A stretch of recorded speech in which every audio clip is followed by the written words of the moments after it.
I'm popping in here today to talk about this shared story that has been coming through women that I've been working with lately, and how it relates to working within our mother line.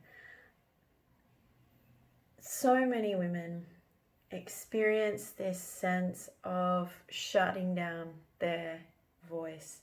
Some of the women that I've worked with have actually come into session and said, I have a sense that my throat is tight or restricted, or that I'm being gagged, or that something is in my mouth or in the back of my throat and it just can't come out.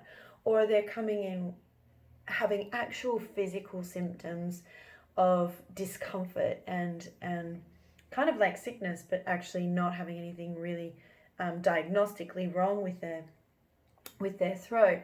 And I'm swallowing now as I'm speaking about it. And I need to speak to this because the story is so common and so shared with us as women.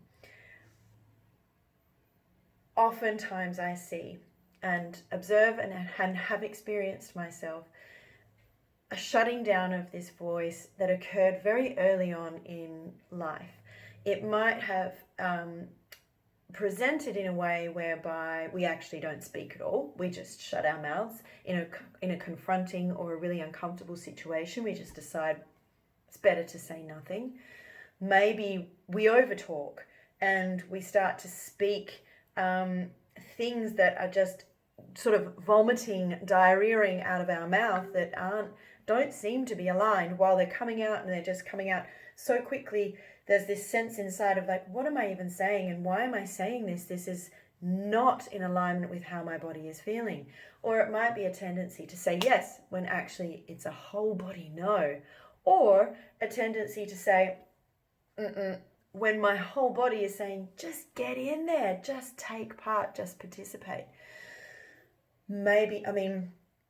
I remember, because I've done some thinking and reflecting on when things started to shut down for me, and over the course of my life, it was reaffirmed to me through my experiences that it was just better that I really don't say much at all. Perhaps you were told at some point by somebody influential in your life when you were a child that you were too loud, too aggressive, too opinionated, too sensitive, too emotional, just too much to handle. I've seen that happen actually, in my own family where with our daughter, and it's difficult to parent and mother really big emotions. And so sometimes the first instinct is just to say, shh, shh, shh, shh, shh, come on, shh, you'll be okay. And I'm doing that for my own comfort. I'm doing that because I don't want to see her going through those really heavy emotions. But indirectly, what I'm saying is, stop it. Keep it in because it's uncomfortable for me coming out. You're too blah, blah, blah, blah, blah, whatever it is. I've learned now in time as a mother to sit with the emotion, to let her be in it, and to give her space to express it because I know how valuable that is. But for many of us, that wasn't our experience being parented. And so we have this MO that occurs for us for a long time. And over time, it becomes ingrained and sort of really deep in our patterning. For each woman, their experience of speaking or not, their truth in certain situations is really unique and different. But we do all have a mother line. We were all parented. We were all, at school in situations where authority figures told us that we had to sort of behave a certain way. And each of us took our own meaning from all of that. This isn't about blaming or pointing fingers or reliving painful or hurtful pasts or sort of placing someone else at the cause of how we're experiencing life right now.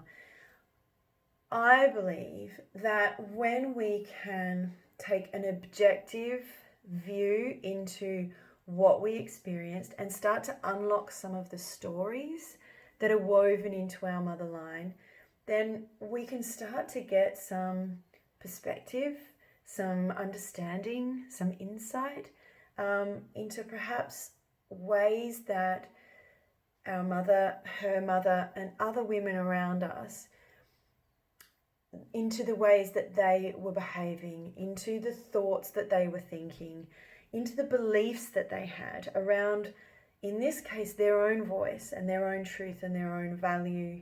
And when we can get that understanding and insight, we can start to see how that's influenced us, how that has overlaid and underpinned the way that we are finding ourselves functioning in this space in our everyday life.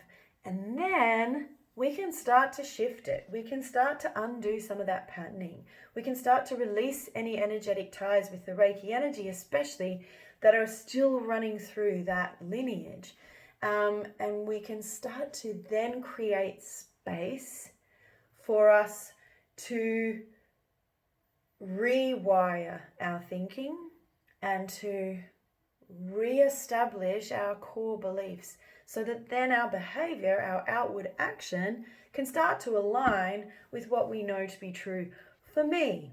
So I have learned over time to see the stories of speaking or not speaking that run through my mother line. And I could see when that became influential and became apparent for me. And then I have rewritten that. I now can begin to speak my truth. And I do that here with you guys, which is amazing, which is taking it to a whole nother level. But it started in the very close, intimate relationships in my life. It started with my husband. It started with my dear friends. And extends now beyond that. It started with my family, with people that I trusted, who I knew would actually really love to hear my truth and to hear my voice and to hear my feelings.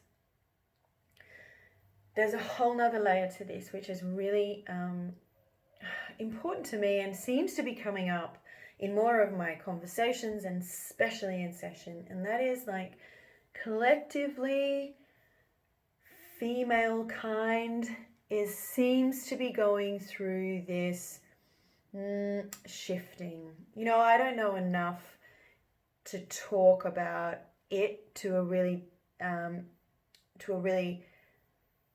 large extent, I guess. The only way I can talk to it is from my direct experience and observation.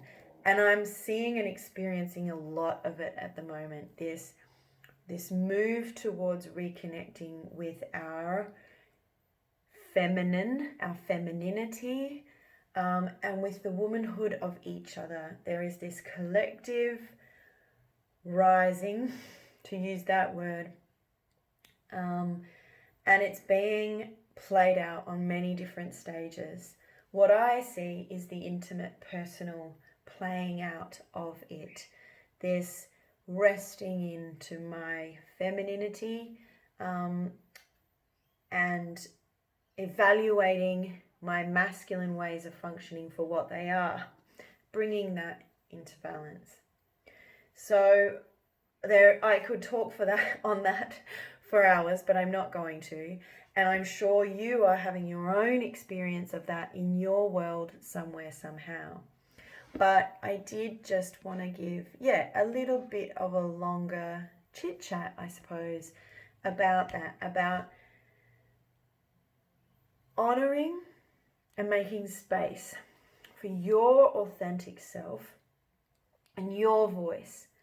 Because when you do that, when you are allowing yourself to express how you truly feel in each and every given moment, then you are aligning your experience with your truth.